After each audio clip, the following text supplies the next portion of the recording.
इस मूवी के स्टार्ट में हमें बताया जा रहा है कि फ्यूचर में टेक्नोलॉजी बहुत ज्यादा एडवांस हो गई है और इस वक्त इंसानों के ऑर्गन ट्रांसप्लांट के लिए आर्टिफिशियल ऑर्गन्स इजीली अवेलेबल हैं, जिन्हें आर्टिफॉक्स कहा जाता है। पर ये आर्टिफॉक्स बहुत ज्यादा कॉस्टली हैं, जिन्हें एक आम इंसान अफोर्ड नहीं कर सकता। इसीलिए एक यूनियन नाम की कंपनी लोगों को ये ऑर्गन्स यानी आर्टिफॉक्स लोन पर देती है, और अगर वो लोग टाइम पर लोन पे नहीं कर पाते तो रिपोमैन उनकी बॉडी से जबरदस्ती वो आर्टिफॉक्स निकाल लेते हैं, और जबरदस्ती ऑर्गन्स निकाल लेने की वजह से उन लोगों की डेथ हो जाती है। अब मूवी के इस सीन में हम रेमी नाम के रिपोमैन को देखते हैं, जो कि अपने काम में बहुत माहिर है। और अब यहीं पर हम रेमी की नेक पर एक टैटू भी देखते हैं। ये टैटू रिपोमैन का टैटू है, और हमें इस मूवी के हर रिपोमैन की नेक पर एक ऐसा ही टैटू दिखेगा। अब रेमी एक घर में जहाँ उसका टारगेट एक लड़का था। अब रेमी अपना काम कर रहा होता है कि उस लड़की की फ्रेंड पीछे से आकर रेमी को एक पैन मारकर दूर करती है, और रेमी उस लड़की को अपनी एक खास गन से शूट करता है, जिसकी वजह से वो बेहोश हो जाती है। रेमी अब एक प्लास्टिक ओवरऑल पहनता है अपने यूनिफॉर्म को सेव करने के लिए, और हेडफोन्स लगाता है म्यूजिक सुनने के लिए, और फिर वो अपना काम शुरू करता है और अपने मेडिकल टूल से उस आदमी की बॉडी पर कट लगाता है, और इसके बाद वो उस आदमी की बॉडी से आर्टिफॉग निकाल कर वॉश करता है, और फिर उसे एक प्लास्टिक बैग में डालकर सील कर देता है। नेक्स्ट मॉर्निंग हम देखते हैं कि रेमी नॉर्मली अपनी फैमिली के साथ अपना दिन स्टार्ट करता है, और अपने बेटे को स्कूल ड्रॉप करने के बाद अपनी जॉब पर चला जाता है, जहां वो अपने क्लाइंट से आर्टिफॉग लेने के बाद उन्हें वहीं मरने के लिए छोड़ रहा था। और इसके बाद वो यूनियन के ऑफिस यानी अपने ऑफिस में आता है, जहां वो देखता है कि उसका बॉस बहुत अच्छी स्पीच के साथ अपने क्लाइंट्स को आर्टिफॉग ट्रांसप्लांट करवाने के लिए कन्विंस कर रहा था, और साथ ही वो उन्हें ये बात भी बता रहा था कि अगर वो लोन पे नहीं कर पाए तो रिपोमैन उनके आर्टिफॉक्स निकाल लेगा। और अब वो मीठी मीठी बातों से लोगों को ज्यादा सच्चाई बताए बगैर पेपर्स पर साइन करवा लेता है। रेमी यहाँ से गुजरते हुए एक रूम में जाता है, जहाँ वो अपने रिट्रीव किए हुए आर्टिफॉक्स को स्कैन कर रहा था, और जब रेमी आर्टिफॉक्स स्कैन कर रहा होता है तभी उसका बॉस उसके पास आता है, और वो उसे क्लाइंट से दूर रहने को कहता है, क्योंकि क्लाइंट्स उसे देखकर डर जाते हैं। और तभी हम देखते हैं कि यहाँ पर जैक आ जाता है, जो कि रेमी का बेस्ट फ्रेंड है, और उसी के साथ यहाँ पर रिपोमैन है। और यही हमें पता चलता है कि वो यहाँ पर आने से पहले सोल्जर थे, और अब वो यूनियन कंपनी में एज रिपोमैन इसीलिए वर्क कर रहे थे क्योंकि उनको लगता था कि उनकी स्किल्स के अकॉर्डिंग ये उनके लिए बेस्ट जॉब है।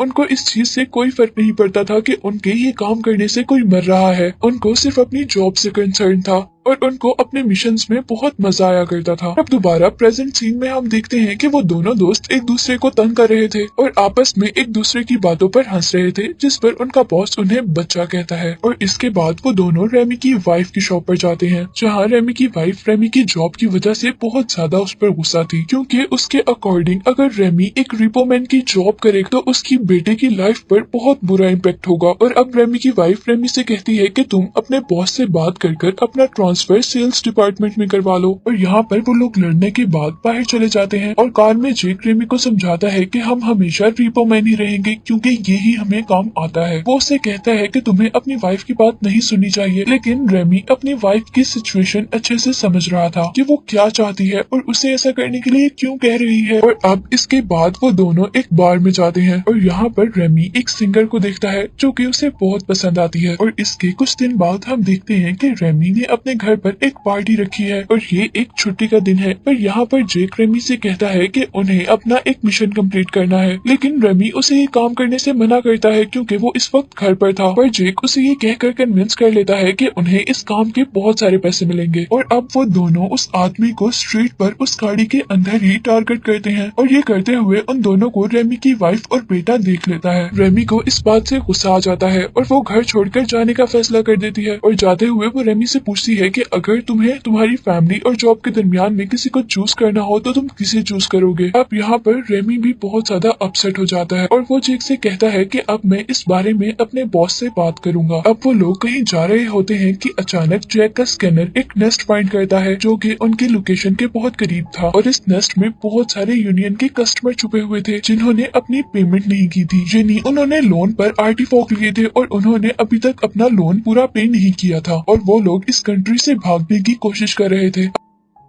अब जेक और रेमी जल्दी से अपने कार ट्रंक से सारे के सारे वेपन्स लेते हैं और नेस्ट के अंदर बढ़ते हैं। अंदर जाते ही वो बहुत से लोगों को अपने टीचर से टीज करना स्टार्ट कर देते हैं, जितने लोगों को वो टीज कर सकते थे। स्टार्टिंग में तो वो इजीली अपना काम अच्छे से कर रहे थे, पर अचानक वो लोग रिपोमैन के साथ इन्हीं जेक और रेमी के साथ फाइट शुरू कर देते हैं। जेक दो आदमियों से फाइट करता हुआ उन्हें पंच करता हुआ कंट्रोल करता है और दूसरी तरफ हम रेमी को देखते हैं जिसके ऊपर दो आदमी अटैक कर देते हैं। रेमी उन दोनों से पहले तो हैंड टू हैंड फाइट करता है और फिर उन दोनों की बॉडी में नाइफ स्टैब करके जेक को ढूंढने के लिए निकल जाता है, जो कि एक फाइटर से लड़ रहा था और ये फाइटर जेक से ज्यादा पावरफुल था। और इतने में ही यहाँ पर रेमी आता है, दूसरे आदमी के सर पर अपना वेपन मारते हुए उसे नीचे गिरा देता है। पर यहाँ जेक उस पर गुस्सा होता है और उसे कहता है कि मुझे तुम्हारी हेल्प की यहाँ पर जरूरत नहीं थी। इसके बाद हम उन दोनों को यूनियन के ऑफिस में देखते हैं। अब उनके पास बहुत से आर्टिफैक्ट थे और दो जैम स्कैनर भी, जो कि रिपोमैन्स के स्कैनर को जैम करते थे, जिन स्कैनर्स की हेल्प से रिपोमैन्स अपने आसपास आर्टिफैक्ट्स का पता चलाते थे। और अब उन दोनों की परफॉर्मेंस से खुश होकर उनका बॉस उन्हें प्रमोशन देने की बात करता है। लेकिन यहाँ पर रेमी अपने बॉस से कहता है कि मुझे सेल्स डिपार्टमेंट में ट्रांसफर होना है। लेकिन यहीं पर जेक उसकी बात काट देता है और अपने बॉस को कहता है कि हम आपकी ऑफर के बारे में सोचेंगे। और इसके बाद जेक रेमी को लेकर वहाँ से निकल जाता है और यहाँ वो उसे समझाता है कि वो कुछ गलत नहीं कर रहे, हर चीज रूल के अकॉर्डिंग कर रहे हैं और रूल ही सबसे ज्यादा इम्पोर्टेंट होते हैं। इसके बाद वो रेमी को एक घर के आगे छोड़ता है जहाँ पर उसे एक सिंगर को टारगेट करना था। रेमी इस सिंगर का बहुत बड़ा फैन था और इसीलिए रेमी उसे फौरन मारने के बजाय उसको इतना टाइम दे देता है कि वो अपना सॉन्ग कंप्लीट कर ले। रेमी उससे उसका कंप्लीट हुआ हुआ सॉन्ग लेता है और उससे प्रॉमिस करता है कि ये जरूर वो किसी म्यूजिक कंपनी तक पहुंचा देगा। और इसके बाद वो अपनी मशीन को ऑन करता है और जैसे ही अब वो उस आदमी को शॉक देने लगता है तो उससे पहले उसे खुद ही शॉक लग जाता है और इस इलेक्ट्रिक शॉक की वजह से रेमी बहुत दूर जाकर गिरता है। और अब कुछ दिन बाद उसे हॉस्पिटल के बेड पर होश आता है, जहाँ पर उसे जेक और उसका बॉस नजर आते हैं। जेक और फ्रैंक उसे ये बता रहे होते हैं कि उसे जो इलेक्ट्रिक शॉक लगा था वो डिवाइस की फॉल्ट की वजह से लगा था। और इसके बाद वो उसे सबसे इम्पोर्टेंट न्यूज देते हैं, जो ये थी कि उसके हार्ट को एक आर्टिफैक्ट के साथ रिप्लेस कर दिया गया था। और यहीं पर उसका बॉस उसे एक लाइट की तरह स्पीच देना शुरू कर देता है। लेकिन यहाँ पर रेमी उसे कहता है कि उसे कोई आर्टिफैक्ट नहीं चाहिए और वो अपनी मशीन के साथ खड़ा होकर वहाँ से बाहर चला जाता है। और अब हॉल में आते ही वो चलते चलते अपनी मशीन को डिस्कनेक्ट कर देता है। लेकिन ये काम करने के बाद वो सिर्फ 2 कदम ही चल पाता है और अब उसे आइडिया हो गया था कि वो मैकेनिकल ट्रांसप्लांट के बगैर जिंदा नहीं रह सकती। इसीलिए अब वो अपनी बॉस की ऑफर को एक्सेप्ट कर लेता है। ट्रांसप्लांट के बाद जब रेमी अपने घर जाता है तो उसकी वाइफ उसे घर से बाहर निकाल देती है, क्योंकि उसका कहना था कि रेमी ने फैमिली और जॉब के बीच में अपनी जॉब को चूज किया था और इसीलिए अब उसे अपनी जॉब के साथ रहना चाहिए। इसके बाद रेमी जेक के घर जाता है और यहाँ पर जेक उसे कुछ ड्रिंक ऑफर करता है, पर रेमी उसे कहता है कि मुझे थोड़ा रेस्ट करना है। कुछ दिन बाद जब रेमी काफी बेहतर फील कर रहा था तो वो अपने काम पर वापस जाता है और यहाँ पर उसके सारे कुलीग्स उसे मिलकर एक वेलकम पार्टी देते हैं। इसके बाद वो एक केस लेता है, क्योंकि उसे लग रहा था कि अब वो ये काम कर सकता है। जैसे ही वो उस आदमी के घर जाकर उसे पकड़ने की कोशिश करता है, पहले तो वो उस आदमी को कंट्रोल ही नहीं कर पाता। उसे फील होता है कि वो थक गया है और उसकी हार्ट बीट भी बहुत तेज हो जाती है। पर उस आदमी को जैसे ही बेहोश करने के बाद वो अपना काम शुरू करता है तो उसके हाथ बहुत जोर जोर से कांपने लग जाते हैं और वो अपना मिशन कंप्लीट ही नहीं कर पाता। अब वो एक बार में आता है जहाँ पे उसी के साथ के रिपोमैन्स थे और वो यहाँ पर सबको बताता है कि वो ये जॉब छोड़ रहा है। और ये बताने के बाद अब वो वहाँ से उठकर चला जाता है और अपने घर के बाहर बैठ जाता है, जो कि उसके लिए एक आखिरी तरीका था अपनी फैमिली से मिलने का। अब वो अपने बेटे को हक करने के बाद अपनी वाइफ से बात करने की कोशिश करता है, लेकिन यहाँ पर उसकी वाइफ उसे एक नोटिस देती है, जो कि उसे यूनियन कंपनी की तरफ से आया था हार्ट की पेमेंट के लिए। और इस सब के बाद नेक्स्ट मॉर्निंग अब वो अपने ऑफिस जाता है और अपने बॉस से कहता है कि उसे कोई और जॉब दे दी जाए, क्योंकि उसने इस कंपनी के लिए बहुत काम किया था। और तरह उसे सेल्स डिपार्टमेंट में एक जॉब मिल जाती है, जहाँ उसे अपने बॉस की तरह लोगों को आर्टिफैक्ट्स लेने के लिए कन्विंस करना था। लेकिन क्योंकि रेमी बहुत काइंड हार्टेड, इसीलिए वो आर्टिफैक्ट सेल करने के साथ साथ लोगों को ये भी बता देता है कि अगर वो आर्टिफैक्ट की पेमेंट कंप्लीट नहीं दे पाए तो वो लोग उन्हें मार सकते हैं, जिसकी वजह से लोग डर जाते हैं और इस तरह बहुत से लोग आर्टिफैक्ट नहीं खरीदते और ऐसे रेमी को भी कोई पैसे नहीं मिल रहे थे।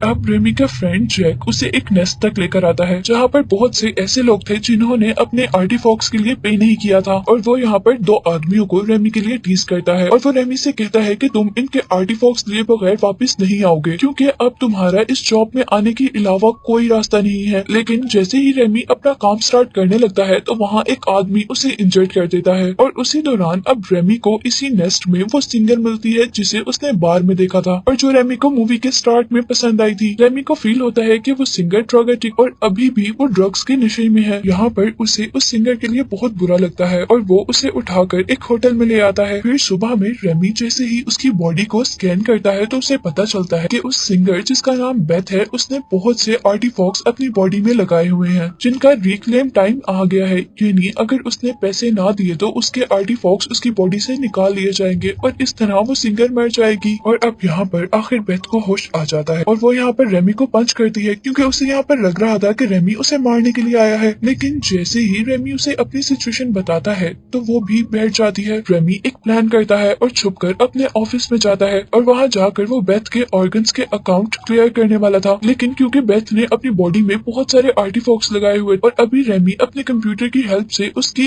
एक ही आर्टिफॉक की पेमेंट क्लियर करता है तो वहाँ पर जैक आ जाता है और यहाँ पर जैक को देखकर वो जैक की टीजर गन उसे वापस करता है और अब अपने पुराने घर चला जाता है। चोरी से अपने घर में जाने के बाद वो अपने बेटे को प्यार करता है और दोबारा बेथ के पास आ जाता है और उसे कहता है कि हमें यहाँ से भागना होगा। और अब वो दोनों शहर के एक सुनसान इलाके में चले जाते हैं और वहाँ जाने के बाद रेमी अपनी कार को चला देता है और वो दोनों एक अबेंडेड हाउस के अंदर। और नेक्स्ट सीन में अब दोबारा हमें यूनियन ऑफिस दिखाया जाता है जहाँ पर रेमी के फ्रेंड जेक को रेमी का ही केस दिया जाता है जिसको लेने से वो इनकार कर देता है और अब रेमी का केस एक और रिपोमैन को दे दिया जाता है। और अब दोबारा हमें रेमी और बेथ को दिखाया जाता है जो कि उस पुराने घर को पुराने और टूटे हुए सामान से सेट कर रहे थे और यहीं पर बेथ रेमी को एक टाइपराइटर गिफ्ट करती है जो कि उसे ट्रैश से ही मिला था और अब रेमी उसे अपनी स्टोरी लिखने के लिए यूज करता है। अब यहीं पर हम देखते हैं कि बेथ के एयर भी आर्टिफॉक्स हैं, यानी उसके कान भी आर्टिफिशियल हैं। वो अपने इन आर्टिफॉक एयर से वो भी सुन सकती थी जो रेमी नहीं सुन सकता था। और अब यहाँ पर हम देखते हैं कि बेथ को फील होता है कि कोई उनके घर में आ रहा है जो कि रेमी को फील नहीं हो रहा, इसीलिए वो अपने आर्टिफॉक्स रेमी के हेडफोन के साथ अटैच करती है। हमें दिखाया जाता है कि ये वही रिपोमैन है जो रेमी के साथ काम करता था और उसे रेमी को मारने का केस दिया गया था। इसके बाद वो दोनों उस रिपोमैन से बचने का प्लान करते हैं जहाँ के फ्लोर पर एक बहुत बड़ा होल था। वो लोग उस होल को एक बेडशीट से कवर करते हैं और अब बेथ दरवाजे के पीछे छुप जाती है और रेमी सामने टेबल पर टाइपराइटर के सामने बैठ जाता है ये प्रिटेंड करने के लिए कि उसे कुछ भी नहीं पता कि उसके पीछे कोई आ रहा है। और तभी वहाँ पर रिपोमैन आ जाता है और वो रेमी को देखकर अपने वेपन्स उठाते हुए जैसे ही रेमी के करीब आता है तो वो रिपोमैन फ्लोर पर हुए होल को फील नहीं कर पाता और वहाँ से नीचे गिर जाता है। और अब जैसे ही बेथ उसे देखने के लिए आगे बढ़ती है तो वहाँ से वो जमीन भी टूट जाती है और ऐसे बेथ भी नीचे गिर जाती है। और अब वो आदमी जैसे ही बेथ को टीज करने के लिए अपने टीजर गन उठाता है तो रेमी जल्दी से अपना टाइपराइटर ऊपर से फेंकता है जो कि रिपोमैन के सर पर गिरता है। हाँ, वो रिपोमैन मर जाता है। अब वो दोनों एक कार चुराकर वहाँ से भाग रहे होते हैं। यहाँ हम देखते हैं कि बेथ की नी पर चोट आई थी और उसका नी भी एक आर्टिफॉक था। जहाँ रेमी उसे ऑफर करता है कि क्या मैं तुम्हारी कोई हेल्प कर सकता हूँ, लेकिन रेमी अपने बैग से कुछ टूल्स निकालती है और उसे बताती है कि वो ये ठीक कर सकती है। वो दोनों यूनियन के ऑफिस जाते हैं और यहाँ यूनियन के ऑफिस जाने पर रेमी जल्दी से एक आदमी का कॉस्ट्यूम पहन लेता है ताकि अंदर जाने पर कोई भी उसे पहचान न पाए। और फिर वो उस कॉस्ट्यूम के पहने पहने ही अपने बॉस के ऑफिस जाकर उसे पंच करता है और यहाँ पर वो अपने बॉस को उस रिपोमैन की गर्दन का टैटू देता है जो कि उसे मारने आया था। और यहाँ पर वो अपने बॉस को कहता है कि जो भी उसे मारने आएगा वो उसका यही हाल करेगा। और साथ ही वो अपने बॉस से ये भी कहता है कि तुम अभी मेरा डेब्ट क्लियर करो, लेकिन यहाँ पर उसका बॉस ये करने से इनकार कर देता है और उसे बताता है कि जब से तुमने हमारे सिस्टम में डिफॉल्ट पैदा किया है तब से ये सारा सिस्टम हमारे ऑफिस से हेडक्वार्टर तक चला गया है, यानी अब सारे के सारे डेब्ट हेडक्वार्टर में क्लियर होते हैं। और ये सुनने के बाद रेमी जल्दी से वहाँ से बाहर आ जाता है और वो बेथ से कहता है कि हमें जल्द से जल्द इस मुल्क से भागना होगा। और दूसरी तरफ हमें ऑफिस में दिखाया जाता है कि रेमी का बॉस अब रेमी के फ्रेंड जेक को ऑर्डर करता है कि तुम रेमी को रिपो करोगे। और दूसरी तरफ हम बेथ और रेमी को देखते हैं जो कि एयरपोर्ट पे पहुंच चुके थे और यहाँ सिक्योरिटी चेकिंग के दौरान एयरपोर्ट पर रिपो मैन भी थे। और वो जैसे ही अब रेमी और बेथ को स्कैन करते हैं तो रेमी एक जैम स्कैनर से उनके स्कैनर को जैम कर देता है, लेकिन यहीं पर एक ऑफिसर देखती है कि बेथ की टांग से ब्लीडिंग हो रही है। जैसे ही वो उसकी बैंडेज करने लगते हैं तो तो यहाँ पर दोबारा रिपो मैन आते हैं और इस बार स्कैनिंग में उन्हें पता चल जाता है कि इन लोगों के पास आरडी फॉग है और यहाँ पर गार्ड्स उन्हें पकड़ लेते हैं। लेकिन वो दोनों यहाँ से किसी न किसी तरह भागना चाहते थे और अब वो दोनों अपने आप को बचाने के लिए फाइट करते हैं और अपने हाथ में आने वाली हर चीज, इवन बोर्ड, सीजर, हर चीज से दूसरों को मारते हुए वहाँ से भाग जाते हैं। अब एयरपोर्ट से रेमी बेथ को गोद में उठाकर वहाँ से भाग जाता है और एक ऐसी जगह पर लेकर आता है जहाँ पर इलीगल आर्टिफॉक्स को ट्रांसप्लांट किया जाता था। और यहाँ आने पर एक लड़का जैसे ही बेथ का नी देखता है तो वो कहता है कि बेथ की नी की कैप चेंज करनी पड़ेगी और वो उन्हें 2 लड़कियों के पास भेज देता है। और यहाँ पर एक 10 साल की छोटी सी लड़की बेथ का ऑपरेशन करती है। लेकिन उसी दौरान यहाँ पर जेक भी आ जाता है और वो देखते है कि जेक ने पहले वाले आदमी को रेप कर लिया था। और अब जेक रेमी को समझाता है कि तुम प्लीज मेरे साथ वापस चलो, हम कुछ ना कुछ कर लेंगे, हम तुम्हें सेल्स डिपार्टमेंट में शिफ्ट कर देंगे और कुछ ना कुछ करके हम पैसे वापस कर देंगे। पर यहाँ पर रेमी जेक के साथ जाने से इनकार कर देता है क्योंकि रेमी ने जेक की बात नहीं मानी, इसीलिए उन दोनों के दरमियान hand to hand fight start हो जाती है। पहले तो वो दोनों एक दूसरे से बराबर का लड़ रहे थे, लेकिन फिर जैक रेमी को एक बिल्डिंग से नीचे गिराते हुए एक स्टील ब्रिज पर गिराता है और यहाँ पर रेमी हंसने लग जाता है और वो अपनी पॉकेट से एक नाइफ निकालकर जैक की लेग में स्टैब करता है। और जैसे ही अब जैक रेमी को मारने वाला होता है तो पीछे से बेथ आकर उसे बेहोश कर देती है और रेमी को लेकर वहाँ से भाग जाती है क्योंकि अब इस बिल्डिंग नेस्ट में भी रिपो मैन आ चुके थे और वो यहाँ पर आते साथ ही बहुत सारे ऐसे लोगों को टीज करना शुरू कर देते हैं जिन्होंने यूनियन को पैसे देने थे। यहाँ पर रेमी और बेथ भी उन लोगों से बचकर भाग रहे थे, तभी एक औरत आकर उन्हें रेस्क्यू करती है और एक रूम में छुपा देती है। लेकिन जैसे ही वो रेमी का रिपो मैन टैटू देखती है तो वो उसको मारना शुरू कर देती है। पर तभी रेमी उसे अपनी शर्ट खोलकर दिखाती है उसकी बॉडी में भी एक आर्टिफॉग है। इसके बाद हमें दिखाया जाता है कि नेक्स्ट डे जब रेमी और बेथ वहाँ से निकलते हैं तो वो नेस्ट की हालत देखकर बहुत ही ज्यादा उदास हो जाते हैं क्योंकि यहाँ पर बहुत से लोगों को मार दिया गया था। और अब वो बेथ से कहता है कि हमारे पास इस चीज को रोकने का सिर्फ एक ही रास्ता है और वो ये था कि वो हेडक्वार्टर के स्कैनर सिस्टम को तबाह कर दे। इसके बाद रेमी अपने बॉस के पास जाता है और उसे वो शूट करने की धमकी देकर यूनियन की हेडक्वार्टर लेकर जाता है। वहाँ जाने पर वो पहले तो गार्ड्स को शूट करते हैं और इसके बाद रेमी अपने बॉस की आईज को स्कैन करवाते हुए हेडक्वार्टर के अंदर जाता है और वहाँ जाने पर वो सबसे पहले सीसीटीवी कैमरा को शूट करते हैं। अब वो और बेथ एक लैब में एंटर होते हैं जहाँ पर बहुत सारे साइंटिस्ट आर्टिफॉक्स पर वर्क कर रहे थे।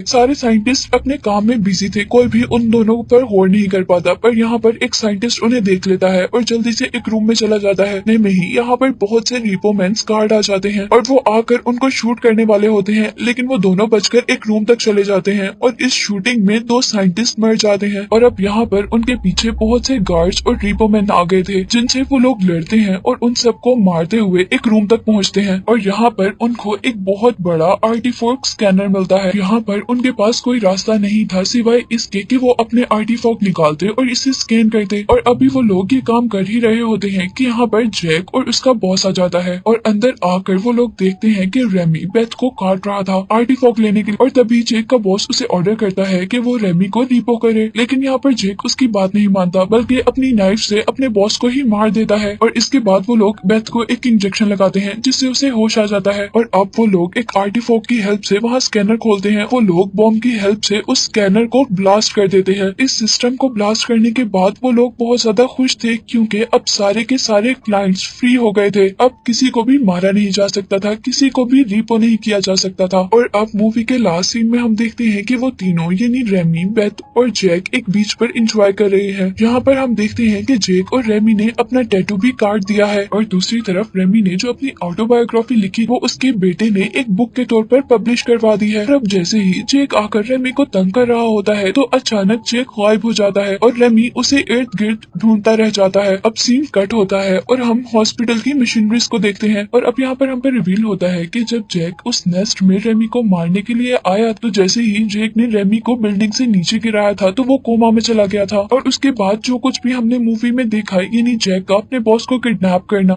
उनका यूनियन के हेडक्वार्टर में जाना और वहाँ पर वो स्कैनर को तबाह करना, ये सब रेमी के ब्रेन में चल रहा था। और यहाँ पर जैक यानी रेमी के फ्रेंड ने उसके आर्टिफॉग हार्ट के लिए पे किया था और रेमी के ब्रेन में जो सब कुछ चल रहा था वो एक न्यू टेक्नोलॉजी की वजह से चल रहा था जो कि जैक ने उसके लिए खरीदी थी। और यहीं पर हमें पता चलता है कि उस दिन बेथ भी मर गई थी, लेकिन वो आज भी रेमी के ख्वाबों पर जिंदा थी और रेमी अपनी ख्वाबों की दुनिया में बहुत ज्यादा खुश था। और इसी को दिखाते हुए ये मूवी एंड हो जाती है।